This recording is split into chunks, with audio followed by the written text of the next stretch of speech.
Buenas tardes. Gracias, Gabriel, por la presentación. Efectivamente, mi experiencia en la gestión cultural data de hace aproximadamente 12 años, después que, o paralelamente a mis estudios de ingeniería sin vocación, como decía por ahí, siempre trabajando ligada a los procesos territoriales. Yo tenía una formación inicial en danza, antes de ser ingeniera, y eso me vinculó a algunas iniciativas en poblaciones, en territorios, en juntas de vecinos, trabajando con mujeres, jefas de hogar.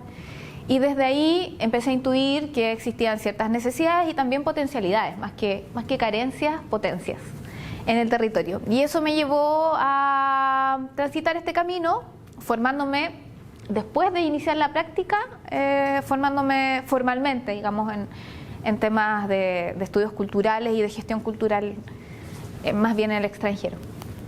Bien, como el título de la presentación lo señalaba, vamos a hablar desde la institucionalidad, desde la experiencia que a mí me convoca también desde las instituciones. He trabajado desde el municipio, desde el gobierno y también desde el tercer sector, por lo tanto puedo hablar desde estas distintas aristas, desde distintos espacios de agenciamiento. Desde el municipio, referido fundamentalmente en el espacio nacional a departamentos de cultura y corporaciones, que es lo que conocemos, ¿cierto? De la gestión cultural se hace básicamente desde ahí.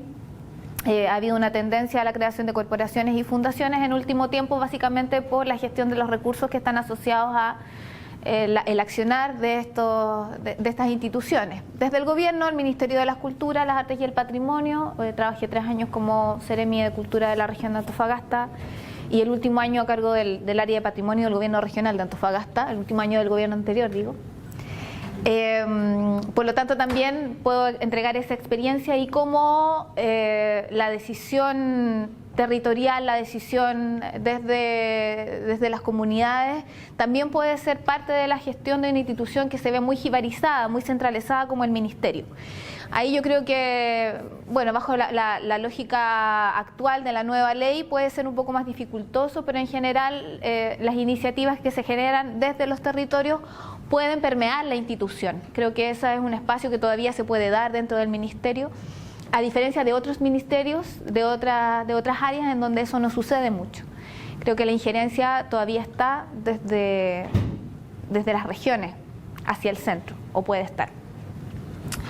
Eso también desde el gobierno lo podemos ver a través de los gobiernos regionales, especialmente aquellos que le dan énfasis a la protección del patrimonio, aquellos que tienen fondos regionales de desarrollo cultural, el FNDR por ejemplo. Algunas regiones concursan estos fondos para que se puedan establecer iniciativas en el territorio, y los programas sectoriales, algunos desde el MIMBU u otros ministerios que tienen programas asociados al accionar del arte en los territorios.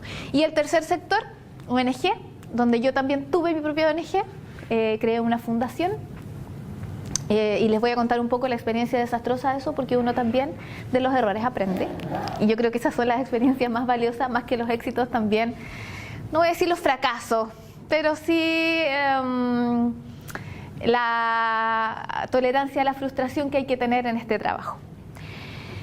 Bien, la política cultural es nuestro marco. Política cultural que me imagino habrán revisado todos, conocen la trayectoria de políticas culturales que hemos tenido en nuestro país. Inicia el año 76 con la política cultural de la dictadura, ¿algunos la conocen?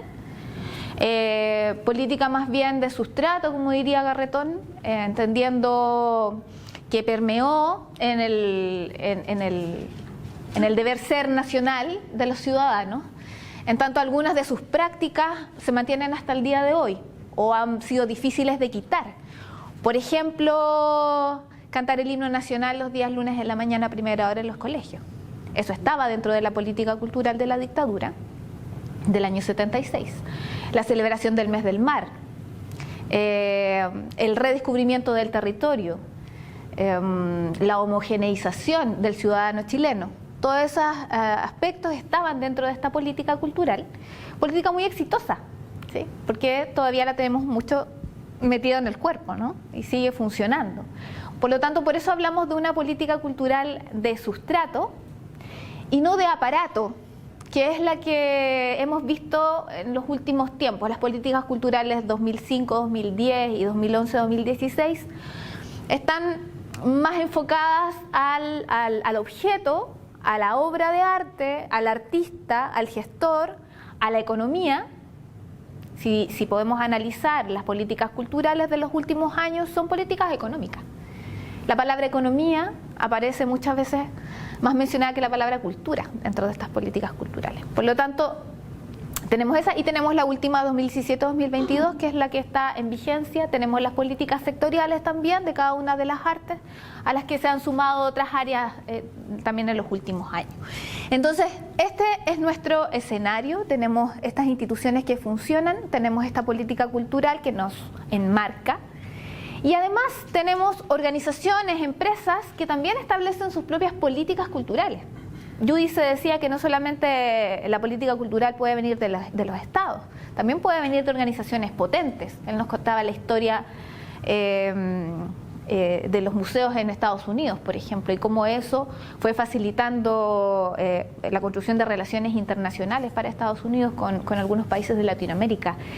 Eso también sucede en nuestro país con empresas tan grandes como Minera Escondida, que financia Santiago a Mil, que financia algunas acciones también en Antofagasta, en otros lugares, financia Puerto de Ideas, financia iniciativas de gran formato que son parte importante de la programación cultural de nuestros territorios. Por lo tanto, ellos también establecen sus propias dinámicas, sus propias estructuras y saben a quiénes financian y a quiénes no, por lo tanto tienen sus propias políticas culturales. Y tenemos convenciones normativas y leyes, por ahí quienes han trabajado en el ámbito de las culturas originarias, pueblos indígenas saben, por ejemplo, que es muy importante en el área audiovisual. El convenio 169 de la OIT señalaba anteriormente que tuvimos un problema en Antofagasta con un proyecto audiovisual que se hizo en una comunidad en Cupo, donde las audiovisualistas irrumpieron en la comunidad y digamos que no respetaron los procesos, los permisos o las autorizaciones que la comunidad debía emitir. La comunidad se rebela ante esta ocupación, ante esta filmación de sus lugares sagrados, utiliza el convenio 169 de la OIT para hacer valer sus derechos y contrademanda al Consejo de la Cultura en ese minuto. Por lo tanto, son normativas que también tenemos que tener en cuenta a la hora de hacer nuestras gestiones en el territorio. ¿Sí? Estamos enmarcados no solo en esa, en varias otras normativas más o convenciones más de la diversidad. Bien, esto es un aparato burocrático, no es una madeja de cosas que en general va caminando atrás de los procesos territoriales, lo va persiguiendo. Y esa es otra condición que se debe mirar a la hora de idear iniciativas que convoquen a comunidades, a sujetos, a individuos, a personas, a poblaciones. Hay una experiencia que creamos en la región de Antofagasta, imitando, digamos, tratando de emular un proceso que hubo en Brasil, que se llama Puntos de Cultura, si lo han escuchado. Puntos de Cultura, Gilberto Gil, cuando era ministro Gilberto Gil, inició ahí un proceso exitosísimo de empoderamiento de las comunidades a través de sus procesos creativos culturales en un sinfín de manifestaciones en los territorios. Miles, cientos de organizaciones trabajando amparados en este proceso de puntos de cultura, que lo que hacía era apoyar iniciativas que ya existían en los territorios en Brasil, iniciativas que podía ser una biblioteca comunitaria, podía ser un grupo de danza, podía ser un grupo de funk en la selva, había muchas manifestaciones, iniciativas que organizaban a la comunidad en torno a un proceso creativo y que necesitaban un empujoncito para seguir funcionando. Puntos de Cultura lo que hizo fue que entregó recursos a esas organizaciones, no tanto, digamos no montos muy altos, pero sí lo necesario para que siguieran caminando, y fue además entregándoles ciertos insumos para que ellos reforzaran sus actividades en el territorio. Pues bien, nosotros dijimos, ¿por qué no aquí? ¿Por qué no en Chile? Y creamos un proyecto para que fuera financiado por el gobierno regional y que perseguía los objetivos de Puntos de Cultura. proyecto que después, que también fue conversado con la ministra del momento, en ese minuto era Claudio Baratini, que le parecía fantástico, y que impulsamos como Seremía de Cultura en la región de Antofagasta. Lamentablemente, la maquinaria burocrática de nuestro sistema impedía entregar dinero a organizaciones sin una serie de condiciones de rendición, lo que hacía inviable que ese espíritu que perseguía los puntos de cultura, que era reforzar las iniciativas, que la comunidad decidía en qué se utilizaba el dinero, que no habían procesos muy rigurosos de rendición, fracasara. Por lo tanto, el proyecto tuvo que mutar, adecuándose al aparato burocrático, y obviamente sus resultados son distintos, ¿no? Nos quedamos un poco con las ganas de tener puntos de cultura, que además teníamos el apoyo de comunidades en Bolivia, teníamos el apoyo transfronterizo también para que esa iniciativa resultara, y lamentablemente no fue así, y de eso tengo hartos ejemplos de cosas que se les puede ocurrir, son brillantes o suceden en otros territorios y acá no pueden funcionar. Bien, voy a retroceder un poco para contarles la iniciativa inicial por la cual yo me metí a este tema de los territorios, del arte en territorio. El año 2010 obtuve una beca para trabajar, para hacer una pasantía de investigación y trabajar en una fundación en Argentina que se llama Crear Vale la Pena. Crear Vale la Pena es una organización que lleva ya, no sé, 15, 18 años trabajando con centros culturales en contextos de pobreza en la zona de San Isidro de Bécar, en Buenos Aires. Yo fui becada por la Organización de Estados Iberoamericanos para irme a trabajar ahí y ver qué pasaba con estos centros culturales en estas poblaciones. Y resulta que me encontré con un modelo precioso de trabajo en donde se empoderaba fundamentalmente a las organizaciones como la base del trabajo, y en donde la institución mandante, digamos, donde Crear Vale la Pena era un apoyo a lo que sucedía en los territorios, que en el discurso puede sonar muy fácil, pero en la práctica es complejo empoderar a una organización y dejar hacer. Aprendí mucho de esa iniciativa, tuve la suerte de mirar también otras que estaban sucediendo en ese minuto, Culebrón Timbal, compañías de teatro de la Boca, que todos tenían una lógica de trabajo similar, que era la lógica de trabajo que se establecía desde la Red Latinoamericana de Arte y Transformación Social, que atraviesa toda Latinoamérica. Y agarré esa experiencia y me fui a Calama. Agarré esa experiencia, miré lo que pasaba en los laboratorios de la red de Arte Paz Colombia. Empecé así como a hacer un shake, a mezclar. Y obviamente yo ya conocía el territorio de Calama, sabía que habían algunas necesidades. En Calama no hay universidad formal, no habían espacios de pensamiento crítico, no habían espacios de desarrollo artístico, había muy poco. Y dije, bueno, tenemos que hacer algo con esta potencia carencia. Entonces agarro este modelo, este shake, y me instalo en Calama a trabajar desde la Corporación de Cultura y Turismo con un muy buen equipo, fundamental. Nunca uno lo puede hacer solo, ¿no? Bueno, muy buen equipo, un director que era muy abierto a todas estas iniciativas, que en ese minuto era una locura. Y le dije, hagamos residencias socioartísticas. Antes de que al Consejo se le ocurrieran las residencias de arte colaborativo, de hecho, una discusión ahí de quién lo hizo primero, pero lo que hicimos fue proponer al municipio lo siguiente: vamos a convocar artistas nacionales de otros lugares, fuera de la segunda región, fuera de la región de Antofagasta, y les vamos a pedir que proyecten una idea, que se vengan a vivir a Calama un tiempo, un par de meses, que vivan con la comunidad, que convivan con la comunidad. No me sirve que se vayan a vivir a un hotel, que se vayan a vivir a una residencia, tienen que vivir con la gente, y que a través del ejercicio cotidiano de la convivencia puedan ir creando obra. Y eso tenía también una serie de condiciones para los autores, para los artistas: renuncia autoral, ¿no? Bajarse los humos. Aquí no, yo no soy el artista creador, sino que construyo, co-construyo. Vamos a ir modificando la idea inicial según lo que va pasando en el territorio y eso. Entonces lo que hicimos fue, después de que hicimos este mono, dijimos a las juntas de vecinos, ¿les interesa? Y las juntas de vecinos dijeron, al tiro. Entonces armamos varios proyectitos chiquititos y nos trajimos a este contingente de artistas en residencia. En una lógica que ya Identitat en España lo decía, que es un proyecto que trabaja en territorios allá, en una lógica que se denomina local visitante. Gente que llega, que viene desde afuera, son visitantes, ¿no? Que tienen la capacidad de mirar ciertas situaciones que ocurren en los territorios de manera crítica. La gente que vive ahí, que convive ahí, ya no lo ve, porque está un poco anestesiada por lo que sucede en sus entornos muchas veces.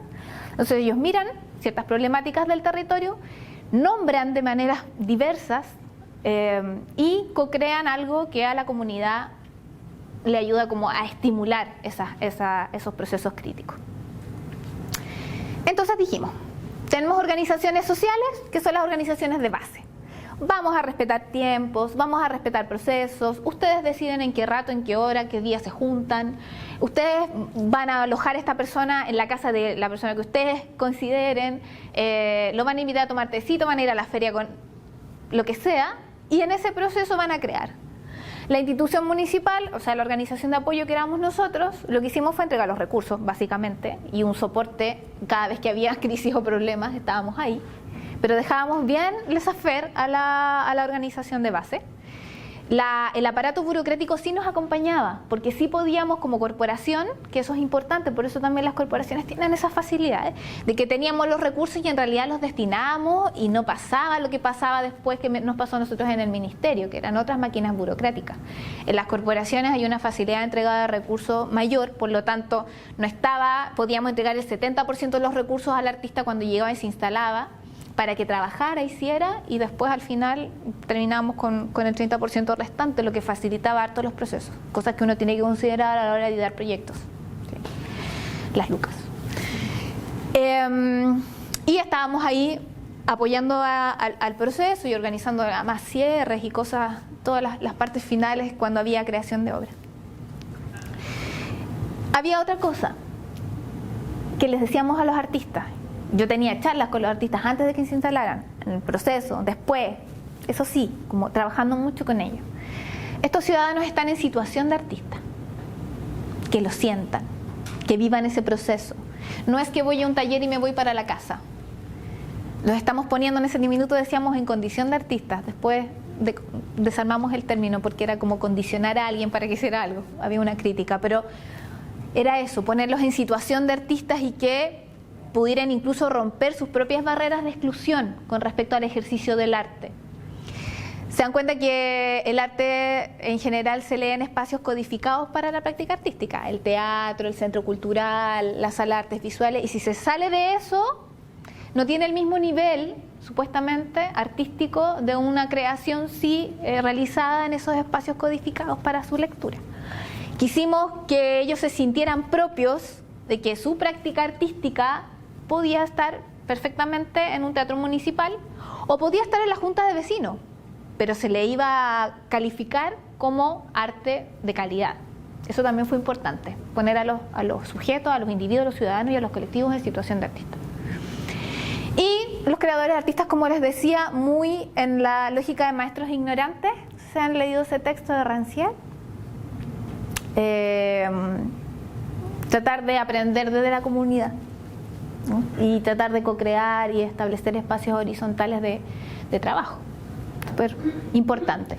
La renuncia autoral y además cuestionar esta falsa dicotomía entre el arte de calidad y el arte hecho en contextos sociales, porque muchas veces el arte utilizado como instrumento, claro, da lo mismo en realidad lo que pasa en el proceso, en el resultado. Podemos ir a hacer una pichanga al barrio y podemos hacer un mural y va a ser igual.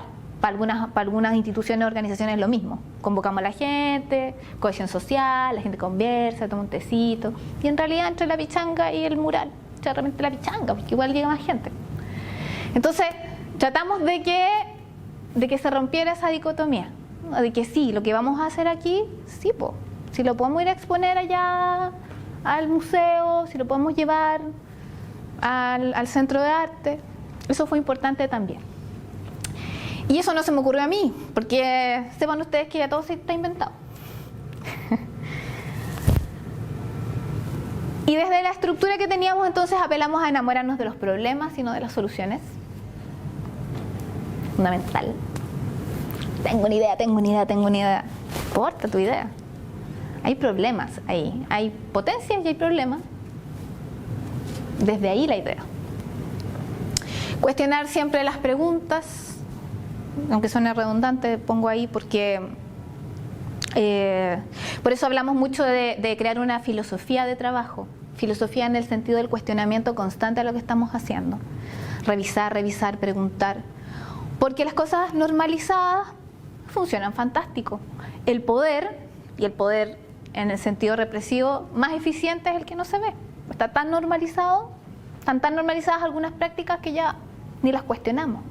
Entonces esa revisión constante fue súper importante, fundamental en nuestro equipo de trabajo, que habláramos en lenguajes similares, que entendiéramos los horizontes que queríamos abordar, alcanzar, y que nos preguntáramos todo el tiempo si estábamos haciéndolo bien, si estábamos en concordancia con lo que estaba pasando en el territorio o no, y muchas veces no estábamos en concordancia con los territorios, pese a todo este ejercicio. Y después les voy a contar esa experiencia medio oscura que tuvimos. Repolitizar, que también es algo, yo me acuerdo hace años de un taller donde hablaba de la función política del arte, y un caballero me decía, pues yo pinto rosa en un cuadro, no estoy diciendo ni una función política. Estás manifestándote. A través de esa manifestación artística puedes irrumpir en un espacio, alguien puede cuestionar la obra, movemos las normalidades, politizamos la política, la política, claro, es el cuestionamiento, es la búsqueda del bien común, pero a partir de un cuestionamiento que hacemos en los territorios. La población no, a la población hay que llevarle cosas fáciles que la gente no entiende. Cuestionar esos órdenes, ¿por qué no? Allá apuntamos con repolitizar los procesos. Entonces, ¿por qué impulsar procesos creativos fuera de los espacios codificados para ello? Lo que les contaba recién. El arte es inútil, dicen por ahí, en el sentido metafísico. ¿Qué buscamos con el arte? Un ejercicio de sensibilización, de belleza. No está inscrito en los regímenes, o no debiera estar inscrito en los regímenes de sistemas capitalistas tardíos como en el que estamos nosotros inmersos. El arte como vanguardia, recuerden ustedes que pasando ya al siglo XX, estas vanguardias que venían irrumpiendo se meten al sistema capital y se anestesian. Ya incluso las vanguardias se fetichizan. Duchamp. El urinario se convierte en una postal. Hasta ahí nos llegó la disrupción del sistema. Entonces el arte se convierte en una mercancía que se transa, en un objeto que compro, vendo, y pierde ese carácter de disrupción. Es un objeto. Pero el arte en su expresión inicial, ese arte que no puede ser enmarcado porque cada vez va rompiendo su propio marco, ese arte es inútil. Y está bien que lo sea. Nos hemos encargado de mercantilizar todo. Todo tiene que ser utilitario. Esto sirve para esto. Por eso cuestionamos la instrumentalización también de los procesos artísticos en el territorio. Esto tiene que llegar a una obra, tiene que llegar a un proceso, tiene que la gente terminar en este mural y acá hacer la convivencia. Este utilitarismo del arte es complejo. El arte en realidad es un ejercicio en sí mismo, es bello, es sensible, rompe espacios porque sí, no necesariamente está inserto en la tranza del mercado. Entonces por eso también nos parecían importantes estos procesos artísticos en el territorio, por lo mismo, recuperar el sentido de hacer algo inútil, no necesariamente transable. Nos dimos todo este rollo antes de hacer el programa. Y bueno, algunas máximas que dispusimos: no inventamos la pólvora, está todo más o menos hecho. Desterramos la palabra nunca, que es algo que a mí me violenta mucho. A mí me tocó durante harto tiempo recibir a gestores culturales que iban y decían, es que nunca se ha hecho esto acá. Hay que ser muy patudo para decir eso. No llevamos la cultura a los territorios, la cultura está, ¿cierto? Respetamos los procesos de los territorios, sus habitantes. Desde nuestra filosofía construimos. entendimos que desde la transdisciplina, desde mezclar distintas disciplinas, podemos abordar de mejor manera la hibridación de los procesos culturales. No hay purismo, no hay identidades puras, ¿cierto? Estamos todos en procesos de constante cambio y mezcla, procesos que no son cómodos, que en general son incómodos. No hay magia, hay procesos. Y tolerar la frustración es un atributo indispensable para esta pega. Observamos, aprendemos, cortamos, mezclamos. Referentes que miramos para construir esto. Esta es Fundación PH15, con un trabajo muy largo en Argentina que también me tocó visitar en Villa 15, una de las poblaciones que están tapadas por el muro que construyó Menem para que la pobreza no se viera en la carretera. Pasas ese muro y entras a Villa 15 y está esto. Y PH15 es una fundación dedicada a la fotografía en contextos sociales. Hacen talleres para chicos, llevan todos estos años y han podido romper barreras de autoexclusión y de exclusión de estos autores. Han salido generaciones que ya son profesores de otros niños, gente que expone, que ha expuesto en Estados Unidos en espacios culturales de mucho renombre, en los mismos centros culturales en Buenos Aires, y hacen un trabajo maravilloso y sobreviven. Sobreviven además en general sin recursos estatales, porque sabrán que en Argentina los fondos son muy escasos. Funcionan en base a otro tipo de gestiones. Venden sus productos, venden las fotografías de los chicos, hay membresía. Bueno, eso fue una de las experiencias que recogimos para este trabajo. También nos referenciamos con la Red Latinoamericana de Arte y Transformación Social, los procesos que estaban ocurriendo en torno a cultura viva comunitaria, que como ahí dice, el 2013 tuvo su primer congreso latinoamericano y cada 2 años sucede. El año pasado me tocó estar en Ecuador para el último congreso, donde siempre hay algo que aprender. Y el programa de Arte Paz Colombia, que ahora, bueno, no existe. En ese minuto estaba como vínculo con algunos centros culturales en Chile como Matucana 100, y hacían residencias de colaboración en Colombia y también en Matucana y en otros espacios. Y también hay un libro que está en la red que es súper interesante de revisar con su experiencia. Ellos hacían laboratorios. Entonces, bueno, claro, todo eso. Ahí está la Fundación Crear Vale la Pena, Arte más Organización Social. También hay un libro en línea que lo pueden revisar con su experiencia para ver cómo trabajan con los territorios. Ahí está Local Visitante, lo que les decía de Identitat, esta iniciativa catalana, que también habla de estos diálogos que se realizan con residencias entre visitantes y comunidades. Y lo llevamos a este espacio. Como ven, ahí hay una partecita donde nos tocó trabajar en Calama, que como ven son poblaciones que colindan con el desierto y la nada, o el todo, depende del punto de vista. con una cosa muy ocre, que quien no es del norte como que lo entiende poco, se puede incluso desesperar. Y aquí poníamos que en el pensar, sentir e imaginar desde sitios particulares desautoriza los discursos maestros que pretenden ser válidos para el mundo. Acá no hay fórmulas. Se va haciendo y se va metiendo a la pata y se va construyendo. Esta es la Junta de Vecinos Los Balcones en Calama. Hicimos muchas cosas ahí. Hicimos, por ejemplo, esto que es el programa Arte y Transformación Social.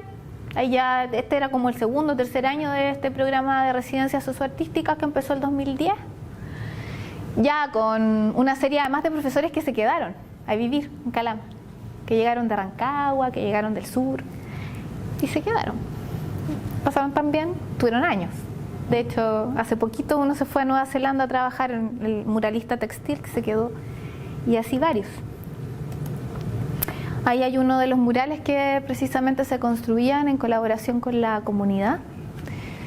Una suerte de demanda, explicitando sus necesidades y también, obviamente, mezclando técnicas textiles. Este es un mural gigante que se construyó, después se lo apropió Codelco, lo tienen ellos en una sala como de ingreso, no me acuerdo cuál, de su edificio. Fotografía social, disparos de mujer, fotografía en contextos sociales hechos por mujeres jefas de hogar. Un residente de Punta Arenas hizo este trabajo. Danza aérea, trabajamos con colectivos de circo y de danza aérea de Santiago que se fueron a instalar también allá a hacer procesos de trabajo, de creación y puesta en escena con jóvenes. Esto fue una experiencia muy bonita, la primera compañía de danza contemporánea del norte hecho en una población. Un par de chicas que se fueron del centro de danza del Espiral, con una mirada muy social, y llegaron a este territorio y empezaron a jugar a través de la danza con mujeres de esta población, bailando desde reggaetón, las pillaban en la calle, hicieron carnavales, cosas entretenidas, y de a poquito fueron mutando a un lenguaje que se aproxima a la danza contemporánea. Esto terminó en un par de montajes en la Junta de Vecinos transformada en escenario, una Junta de Vecinos que hicieron una caja negra, un espacio negro, y hicieron una obra en formato circular, compuesta con historias de las propias mujeres de la Junta de Vecinos. Y obviamente con el lenguaje que la danza contemporánea transmite, reconocimiento del movimiento, de algunas técnicas, release. Fue muy...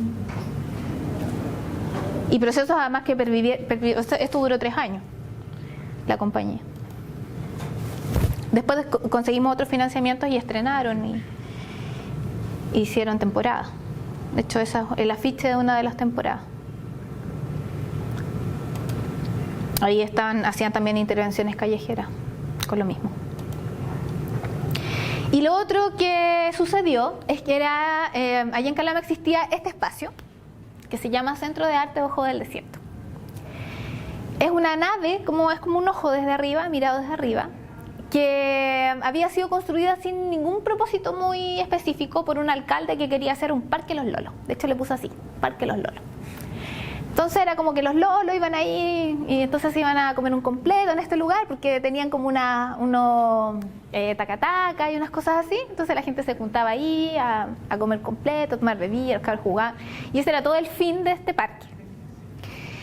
El año, no sé, 2005, 2006, Máximo Corbalán Pincheira, que es un artista visual, no sé si lo conocen, pero es bastante reconocido ahora.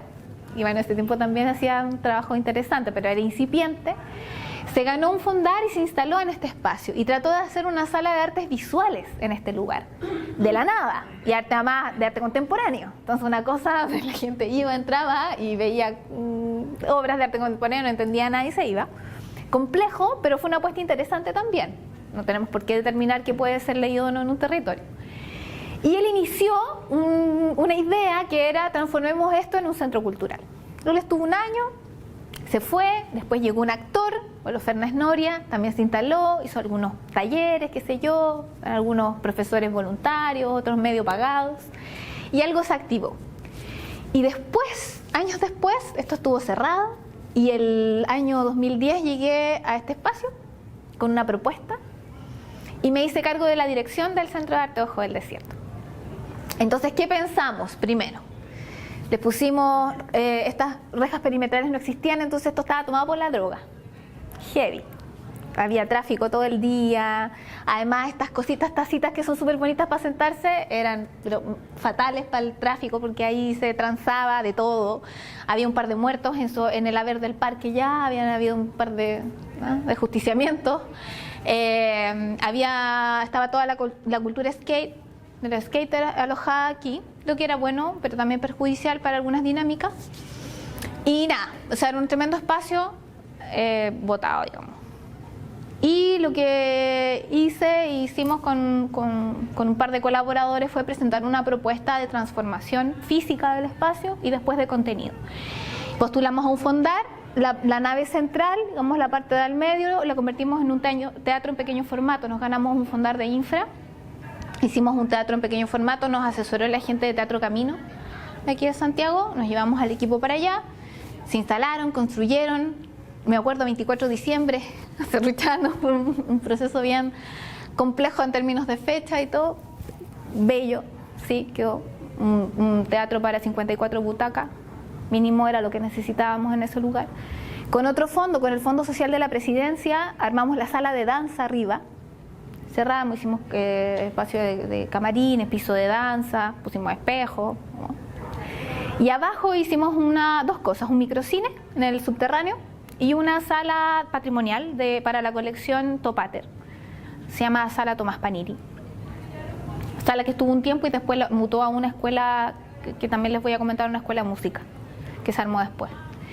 Y metimos una programación de formación artística, talleres, laboratorios, las mismas residencias hacían sus fiestas ahí, se convocaba a las poblaciones. Entonces lo que hicimos fue, desde este espacio centralizado de este centro de operaciones, nos abrimos a los territorios.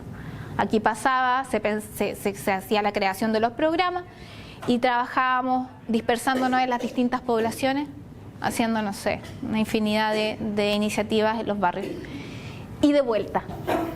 Los barrios trabajaban, creaban sus obras y sus procesos, también se iban a mostrar a este espacio. Entonces hicimos una sinergia además entre ambos lugares. Bueno, ahí cuando ya lo empezamos como a enchular, Codelco se sumó al rollo la corporación estaba ahí, tuvimos financiamiento a través de ley de donaciones también. Y ya ahí empezamos a formar la parte de arriba, de la sala de danza, el teatro en pequeño formato abajo, que en ese minuto estaba con una obra que hicieron unas chicas, teatro circular. Después empezaron a ir obras bien reconocidas, a girar. Después nos nutríamos con las obras que nos pedían cartas de compromiso de fondar, y cuando se ganaban los proyectos iban para Calama y montaban ahí. Hicimos el Festival de Teatro de Invierno, que también tenía su programación ahí, y su programación en el Teatro Municipal de Calama. La Calambanda. En algún minuto habían unas platas por ahí de una minera que iban a ser para el aniversario de Calama, eran como 10 millones, y no se ocuparon. Entonces dijimos, hace rato que queremos hacer algo con música, hay muchos chicos que quieren aprender, que quieren hacer música acá. Hay algunas iniciativas, pero estaban más referidas a las orquestas de tipo clásico, de corte de violín, qué sé yo. Y dijimos, ¿por qué no hacemos una big band? Una cosa que fidelice más rápido a los chicos, que se lleven el instrumento para la casa, que no les cueste un año sacarle el sonido al violín, sino que en un par de clases ya puedan estar sacando un sonido a instrumentos de viento, a bronce, a cuerda, de otro tipo. Entonces le pedimos a Gerhard Moinger de la Conchalí Big Band que nos diera una mano, y él muy amablemente quiso compartir su experiencia de la Conchalí con nosotros. Se fue a Calama un rato. Hicimos un proceso de convocatoria, compramos los instrumentos bajo su asesoría y armamos la Calambanda. La Calambanda, que ya lleva, empezó cuando el 2012 por ahí, ahora tiene más de 100 niños becados. Han hecho giras, son parte de la FOGI. Ese es el proceso de admisión de este año, se llena. Hay cosas que sí, y esto sí, la gente se encadena afuera para que esto no termine. Este año estuvo a punto, estuvo ahí, me comentaron, siempre estoy recibiendo noticias a punto de que cerraran el financiamiento, y imposible. O sea, la gente, los papás, las mamás, están muy fidelizados con la Calambanda, que además extendió su accionar, ya no solamente son bronce, después pasó a Big Band, después armaron la parte folclórica, después el área coral. Es una tremenda cosa y funciona muy muy bien. Y también hubo una conjunción de seres para que ese proyecto sucediera, no solamente a nuestra idea. Había llegado un director de orquesta que era calameño, que llegaba de Argentina por unos problemas que tuvo, se llegó a instalar, no tenía pega, ¡fum!, lo agarramos. Habían unos profes en el Orfeón de Carabineros que estaban medio aburridos, ¡fum!, lo agarramos. O sea, como que tratamos de conectar, pero estábamos muy atentos, con todos los sentidos abiertos para conectar gente que quisiera hacer cosas y que estuviera ahí. Y así nace esto, y bueno, sigue hasta el día de hoy. Por ahí están sus presentaciones. Y bueno, esta fue la última convocatoria que tuvimos de la postulación en barrios del Programa de Arte y Transformación Social verano 2014. Poco tiempo después, el equipo que compartía labores conmigo se fue, nos fuimos. Una parte del equipo se fue a trabajar al Ministerio de la Cultura, en ese tiempo el Consejo de la Cultura, a la región de Antofagasta. Esto resistió un año más o menos, y después desapareció. Porque también hay un ejercicio de voluntades y de mirar con ganas qué es lo que necesitan las comunidades. Si me preguntan ahora, me preguntaron hace como 1 o 2 meses, cuando también fui a dar una charla parecida de experiencia, si yo sabía que esto había producido transformación, cambio, si había abierto miradas, si había abierto horizontes, si había... No tengo idea. No sé. Les comentaba una experiencia oscura que tuvimos cuando creamos la organización La Casa Naranja, que fue una ONG que creamos con el mismo equipo con el que yo trabajaba en la Corporación de Cultura. Con la Casa Naranja, que la creamos el 2013, teníamos la idea de hacer residencias artísticas pero internacionales. Yo había estado en España estudiando y me había ligado a una organización que es Hangar, Centro de Artes Visuales de Barcelona. Ellos hacen residencias, un espacio de residencias en Barcelona. Entonces dijimos, vamos a hacer una convocatoria pública en Barcelona para artistas catalanes y para también de otros países, a ver si enganchan. Vamos a becar y vamos a traernos a esta gente del otro lado del charco para ver qué pasa. Y nos conseguimos financiamiento de gobierno, un FNDR fue, y armamos estas residencias internacionales socioartísticas en un barrio. En la Junta de Vecinos Los Balcones, que era la imagen que veíamos antes. Nos conseguimos una casa prefabricada que fue hecha por Elemental, esta organización de Aravena, este arquitecto muy reconocido que hay, premiado, ¿no? Ellos estuvieron haciendo un trabajo en Calama y dejaron una casa prefabricada gigante en la plaza, que era su centro de operaciones. Y después nosotros pedimos que nos regalaran esa casa porque queríamos establecer la ONG en la población. Y participamos de un concurso que hicieron ellos, peleamos con la Cruz Roja, peleamos con estos, con los otros y nos dieron la casa. Primero fue acarrear la casa de la plaza, no habíamos dimensionado nada. Fue terrible desarmar esa casa que estaba en la plaza. Llamamos a un contingente de militares que nos ayudaron, gente que trabajaba en escalada para desarmar. Bueno, un tema, nos conseguimos un camión de grandes dimensiones. Casi nos fuimos presos porque no pedíamos autorización para cortar el tráfico para subir la casa al camión. Todas esas cosas. Hicimos ollas comunes, bueno, mucho trabajo. Y nos conseguimos un espacio al lado de la Junta de Vecinos, 2 balcones, un sitio baldío. Otra minera nos financió el radier para poder instalar la casa, un radier muy grande, cemento. Y llegamos con nuestra casa, con una arquitecta además que le gustaba el voluntariado, se fue con nosotros para armar la cosa. Llegamos ahí, empezamos a construir, instalamos la casa. Y resulta que parece que no hicimos bien el trabajo de escuchar a la comunidad. Nosotros jurábamos que la estábamos haciendo de oro. ¿Qué más bacán que un centro cultural en una población? O sea, todo el mundo lo desea. Nos pasamos ese rollo nosotros. Fue fantástico, la gente grita por el centro cultural. Nos trajimos a los españoles, qué sé yo, empezamos a hacer el trabajo de residencia. Y resulta que un sector de la comunidad lo que querían era utilizar el radier como estacionamiento. Porque antes era un sitio baldío, pero después cuando le pusieron un radier estaba súper bueno para estacionar los autos. Y pusieron una denuncia en el municipio, el Consejo Municipal. Y nos llamaron. Entonces, a ver, ¿tienen el acuerdo de toda la gente de la población? No. Pero si esto es fantástico. ¿No tienen el acuerdo de la población? No. Llévense a su casa. Yo lloraba ese día, lloraba. Me acuerdo haber recibido la noticia, yo estaba en Santiago por un viaje. Y no podía entender cómo la cultura o el ejercicio del arte no era prioridad en una comunidad, además necesitada de eso, desde mi punto de vista. Imagínense, igual lo perdida que estaba yo en ese minuto, tan inmersa en estos procesos. Y bueno, tuvimos que llamar a alguien para que se llevara a la casa. En ese minuto fue una comunidad evangélica que se interesó, tenían los recursos y el voluntariado para desarmar ese lugar. Eso era mucho trabajo. Y se llevaron la casa. Y a los catalanes los dejamos trabajando en la Junta de Vecinos, cosa que no funcó mucho tampoco, porque había una brecha cultural demasiado amplia entre gente que sí trabajaba en territorio en España, pero cuando llegaron acá suponían que, por ejemplo, todo el mundo sabía leer, cosa que no era así.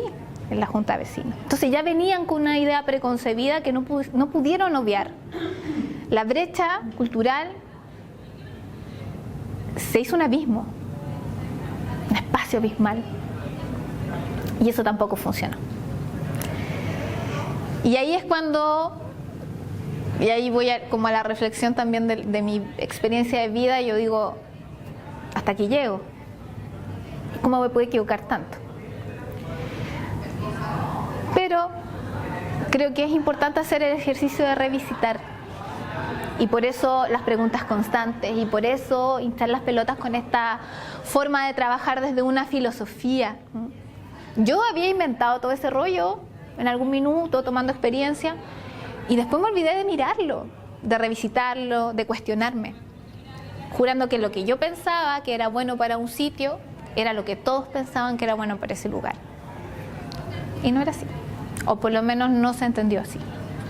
Entonces es una tarea importante de los gestores culturales, de los que van a trabajar en territorio, no anestesiarse con lo que sucede, porque pasan estas cosas y después es difícil volver a encantarse. A mí me costó mucho tiempo después volver a reenamorarme de lo que pasaba en los barrios, las poblaciones y todo. Tenía una desconfianza tremenda con todo lo que hacía, porque claro, primero le eché la culpa a la gente no entiende nada, y después dije, no, la culpa es mía, y miremos la realidad de este país, y miremos cómo estamos construidos, porque seguimos, además, estamos en los periodos de obsolescencia permanente, estamos en un sistema complejo, donde ya los relatos no nos convocan. Es difícil, pero es bueno volver a enamorarse también, en la vida, ¿no? Y también de estos procesos y de estas cosas, porque al reinventarse surgen obviamente cosas al parecer mejores. No sé cómo estoy. Uy, qué tarde, ya. Bueno, ahí mostrando un poco lo del programa de arte, y termino con estas nuevas geografías y otros territorios, que es un poco la labor que me convoca ahora, que es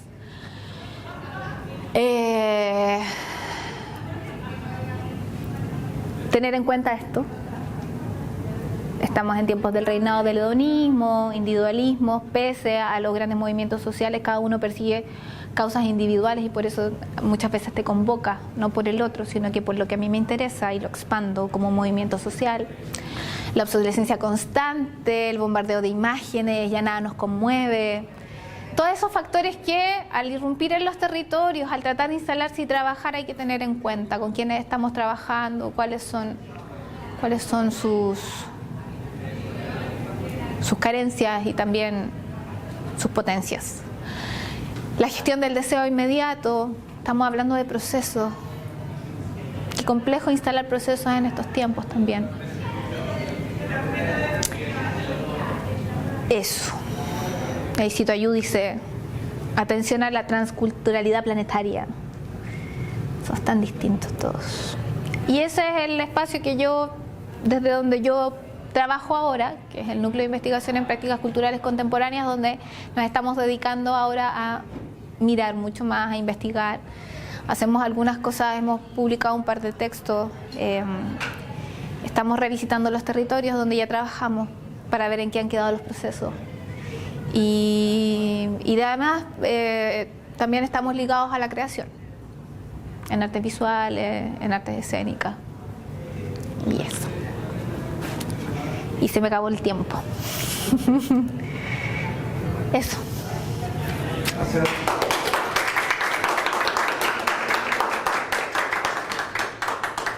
No sé si hay preguntas, comentarios, ideas, sí. Tú señalabas que la primera experiencia como que no, la comunidad no había pedido continuar con ella, y luego con la de Calambanda.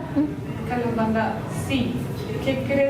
¿Cuál crees que fue la diferencia para que en una solicitaran que continúe la otra? Yo creo que un par de factores. Uno, lo voy a decir así que suena brutal, pero hay una No sé si han leído a Bourdieu en el tema de los campos, ¿cierto? Y como el sentido social del gusto y eso, como que ciertas experiencias o ejercicios artísticos suponen ciertas como escaladas sociales, ¿no? Cierta escalada hacia la distinción. Yo creo que el ballet, la ópera, la música, tienen esa condición todavía, como de un sitio como de prestigio, ¿no?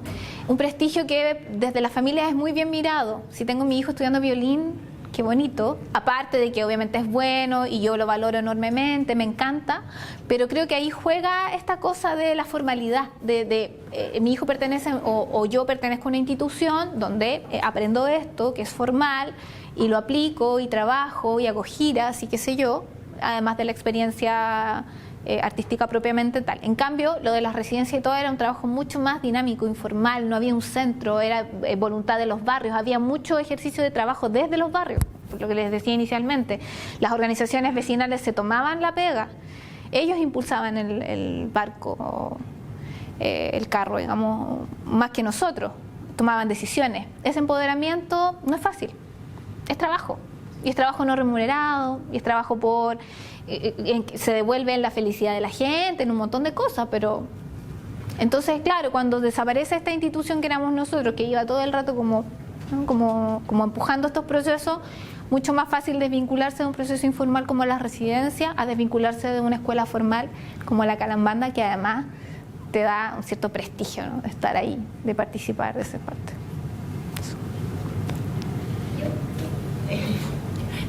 Porque, claro, también iba por ahí mi pregunta, es porque cuando llegaste al centro cultural y se creó como que se reactivó este sector, claro, hubo un primer acercamiento con las comunidades y todo esto, y ahí me salió la pregunta que después respondiste con tu mala experiencia, digamos, de no haber escuchado a la comunidad.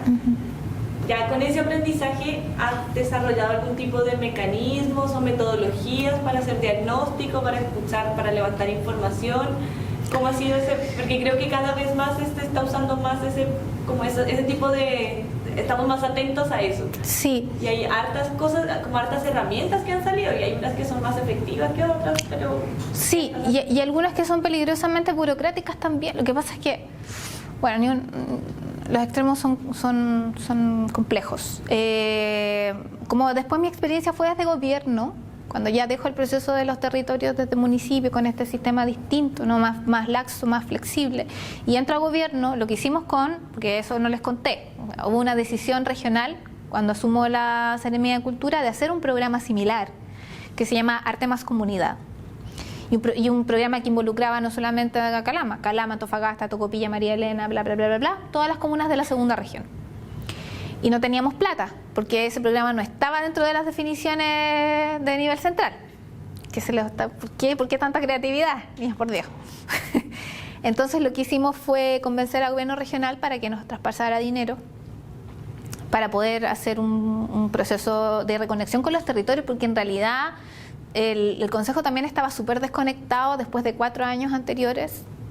No voy a hablar de ciclos políticos, pero había una desconexión súper grande con los barrios. Después de que murió Creando Chile en mi barrio, no sé si conocen ese programa que fue mandatado por Paulina Urrutia cuando era ministra, Creando Chile en mi barrio, que después se juntó con el MIMBU, con la Fundación para la Superación de la Pobreza, y hacían trabajo de talleres y tenían unos ciertos comités barriales que se encargaban de temas culturales.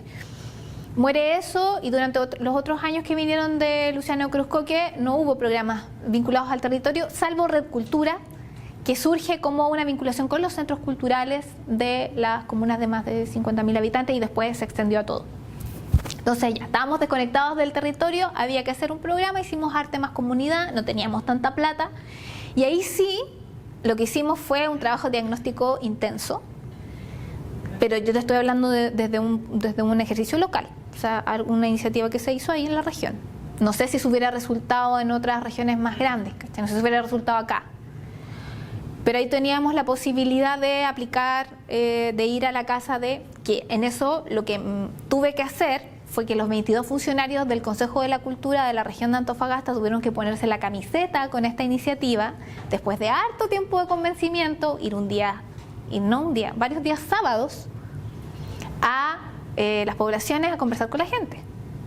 Que eso era como, ¿por qué se le ocurre esta cosa a esta mujer?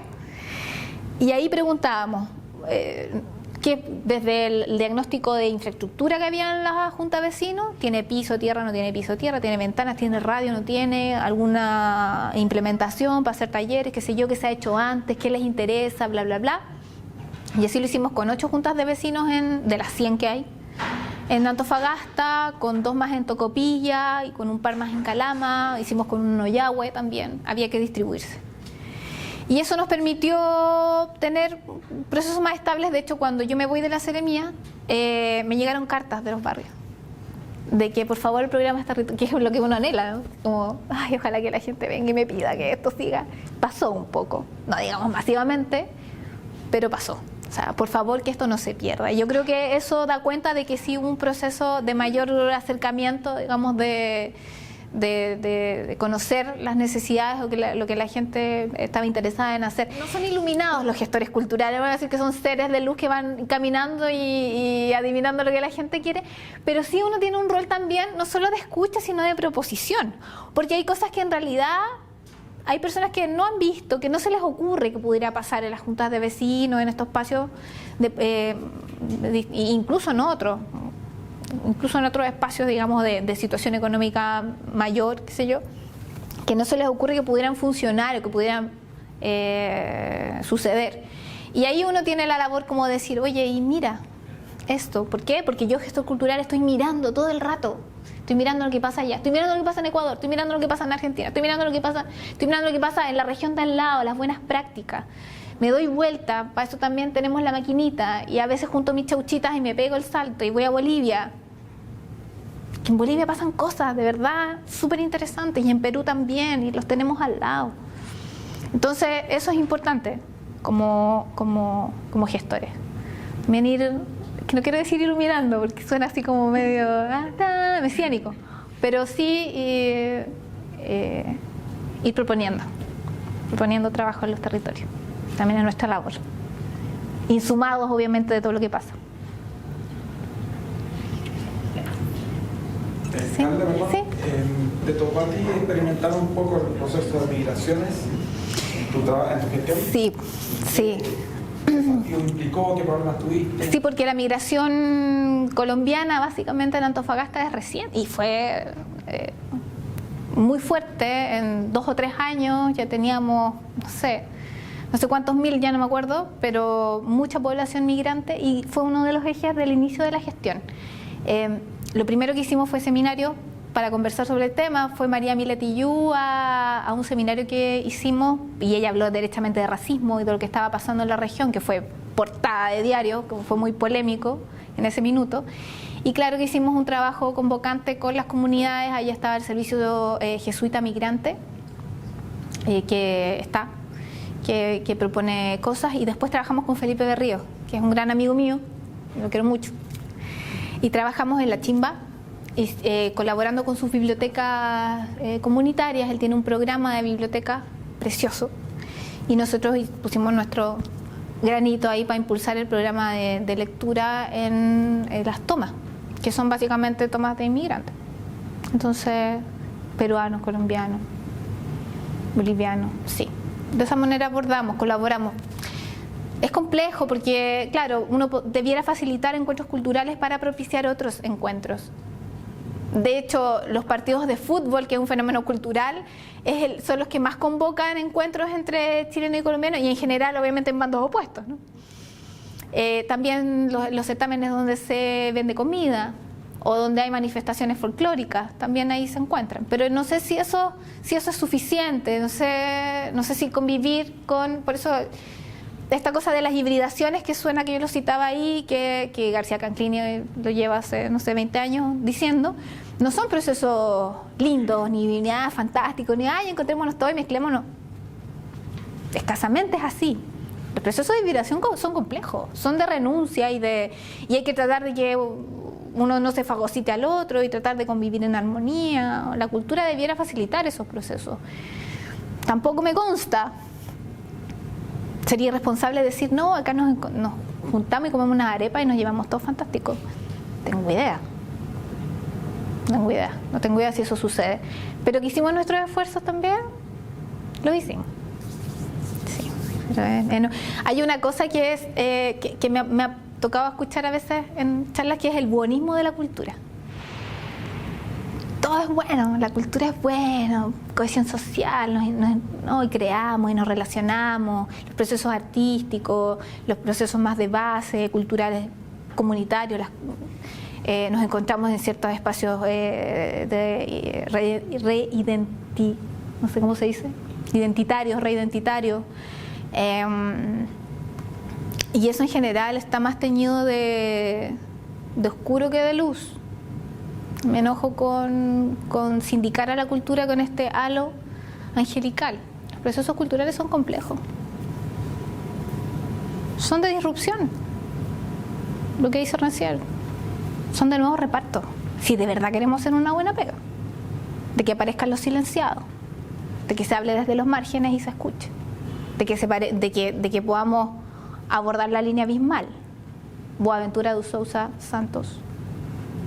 Buen autor para abordar esto también. Leer. Un ejercicio bueno también. La otra consulta. Tú, cuando empezaste a ejercer ya en la Seremi, ¿cómo fue tu relación con Calama? ¿Hubo demandas extras, dado que ya te conocían más? No, yo creo que no, o sea, no me acuerdo. No, yo creo que el trato era como cuando uno tiene distintos hijos nomás. Y tratábamos de que yo tenía obviamente una relación de afecto particular con el Centro de Arte Ojo del Desierto. Y Red Cultura lo había tomado ya como un centro cultural relevante. Por lo tanto, continuamos trabajando con ellos, sí, de la misma manera que estábamos trabajando con otros espacios. La región de Antofagasta no tiene un centro cultural como centro cultural extraño. O sea, todavía no lo tiene. No lo tuvo en el proceso del gobierno de Bachelet, cuando se construyeron los centros culturales para ciudades de más de 50.000 habitantes por un error político-administrativo.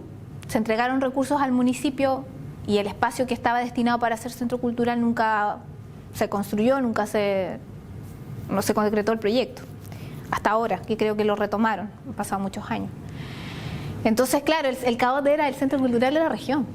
Y sí, yo le tenía un cariño especial y nos preocupábamos de que hubiera programación, pero no había un trato especial ni una vinculación distinta. Siguieron sucediendo cosas nomás, afortunadamente.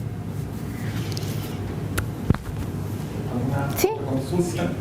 Bueno, igual no hablaste de esto, pero me quedó la duda de ¿qué hacen en núcleo principalmente? O sea, ¿qué hacen investigación y prácticas? Pero... Sí, pero somos bien dispersos en realidad. Sí, vemos como oportunidades de, vamos a trabajar, por ejemplo, el año pasado hicimos una investigación sobre los centros Belén de Zárraga en el norte de Chile. Nos interesaba saber qué pasó con esos espacios feministas, inicialmente, digamos, fundados por Belén de Zárraga, una mujer que llegó a Chile en un periplo anticlerical, básicamente, vinculada al Partido Socialista, Luis Emilio Alcabarren, y queríamos ver qué había pasado, si ese era un foco realmente de los primeros feminismos y como la lucha feminista en la región. Y nos metimos en esa investigación, obtuvimos un financiamiento, publicamos un libro y la dejamos ahí está, reposando. Cada vez que queremos lo tomamos y lo exponemos. Estamos ahora trabajando en un libro con gestores culturales, a 10 voces, se llama un libro de gestión cultural a 10 voces, con experiencias significativas como esta u otras, que también vamos a publicar con el apoyo de una fundación en diciembre, remirando los procesos, escribiendo sobre lo que les contaba anteriormente. Y como nos vinculamos cada uno con áreas del arte, tratamos de que esos procesos de creación también estén vinculados a escritura. Por ejemplo, yo ahora estoy en un fondar, estoy en un proceso de creación de una obra que se llama Iqueca, que habla sobre el devenir femenino. Es un proceso de danza contemporánea, de montaje de danza contemporánea, que se va a estrenar en enero en Santiago, en un festival, y a partir de eso escribimos, que miremos ese proceso y escribimos. Eso básicamente, estamos siempre, además, todas en distintas pegas y cosas, y el núcleo es como nuestro espacio de reunión, como para también nuestros anhelos más profundos e infinanciables. Sí, eso. Tenía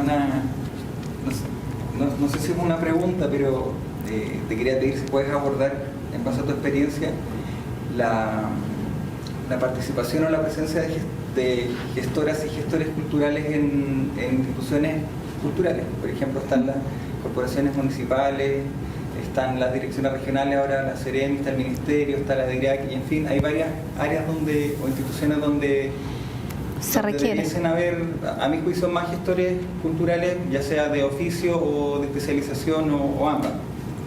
Mi pregunta es si tú crees que a esta altura el resto que serían todas estas otras personas que trabajan, que obviamente merecen todo mi respeto y el de todos nosotros, que de repente son que no tienen especialización en gestión cultural, ¿tú crees que a la gente en general de las organizaciones o de las instituciones les queda claro de qué se trata el trabajo de la gestión cultural? ¿Te tocó defender ciertas áreas o disputar algo? Lo que pasa es que yo todavía me pregunto qué es ser un gestor cultural en realidad, y hay distintas miradas, distintas aproximaciones a lo que el rol significa. Hay muchos que lo unen o los indican a la producción, muchos. Hay muchos de productores que se denominan gestores culturales, que me parece que está bien, pero hay otro espacio que está con una pata en la academia y otra pata en el hacer, que es un bicho raro, ¿no? Y que también puede hacer propuestas o lecturas, yo creo que en un estadio como un poco más macro. Yo creo que la labor del gestor cultural es precisamente acercarse a la transdisciplinariedad. Soy un poquito antropólogo, soy un poquito sociólogo, soy un poquito productor también. Estoy atento y conozco la cadena de valor completa de la producción cultural y de la creación de una obra, o sea, tener todos los componentes claritos. Entonces, es una figura tan ecléctica, tan híbrida también, que es complejo como definir si su rol es clave.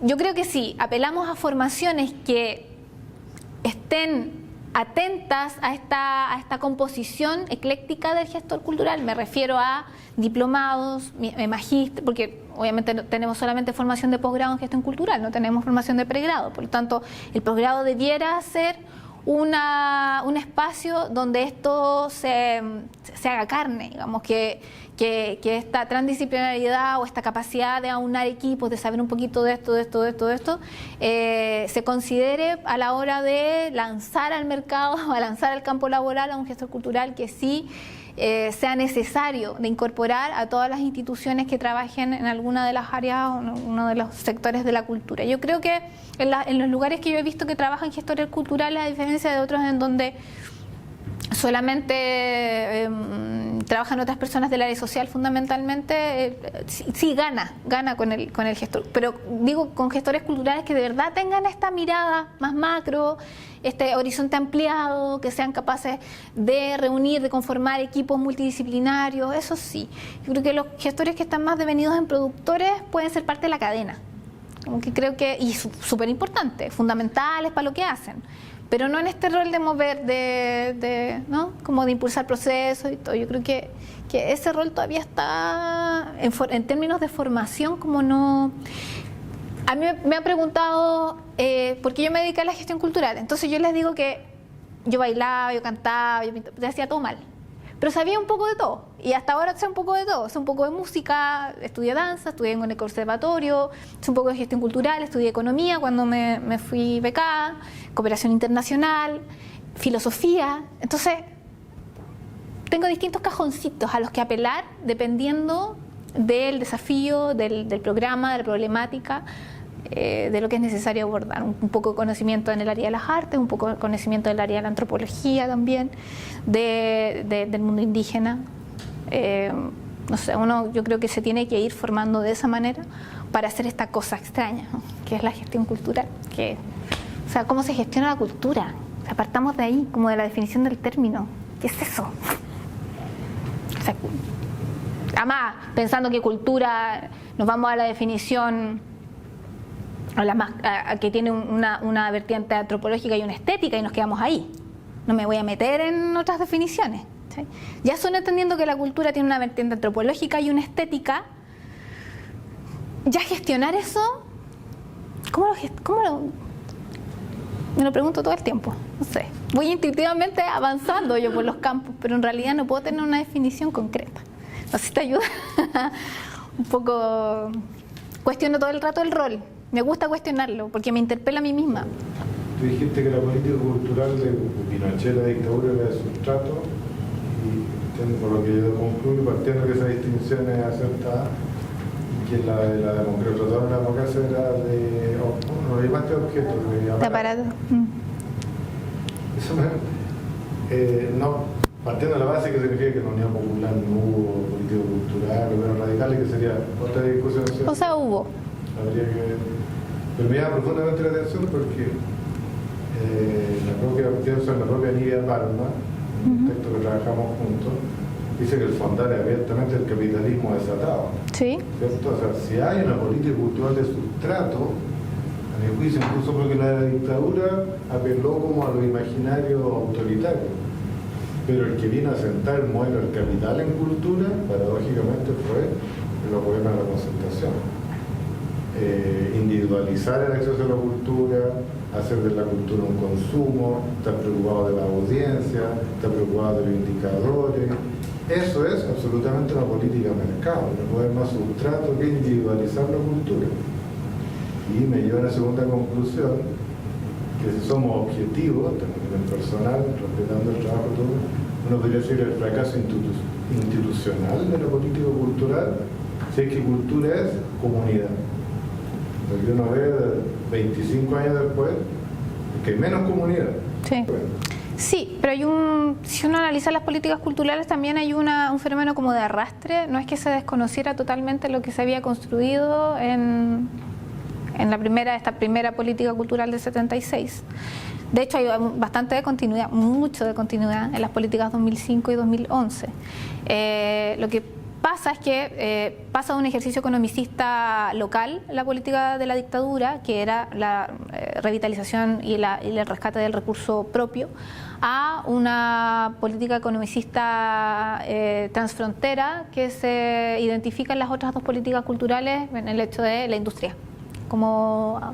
Y lo que digo entre sustrato y aparato es una definición de Garretón, en que lo que hace, y lo habla desde lo que decía, desde el deber ser un poco, desde ahí lo agarra. Cómo nos permeó en las cotidianidades la política cultural de la dictadura, obviamente en un contexto de represión, no en un contexto de supuestas libertades que son las que tenemos ahora de elección, que tampoco son muchos. Y lo dice de aparato. ¿No te parece que todos los chinos están preocupados cada año cuántos fondos? No, sí, pero si estoy absoluta. Pero es porque tenemos dos políticas de economía. O sea, sí, absolutamente. Y es una política. Lo que pasa es que es una política de aparato que permea, obviamente, y lo digo como al campo de la cultura, pero no a la sociedad completa, digamos, en el sentido de que la política cultural de la dictadura lo que hizo fue permear nuestros cuerpos, fuéramos o no fuéramos ligados al ámbito, ¿no? Fuéramos o no fuéramos artistas, estuviéramos preocupados o no de financiar una actividad, nos permea a todos, a todos. Todos nos formábamos el día en la mañana, todos teníamos brigadas escolares, todos cantábamos el himno nacional, estuviéramos vinculados o no al campo cultural.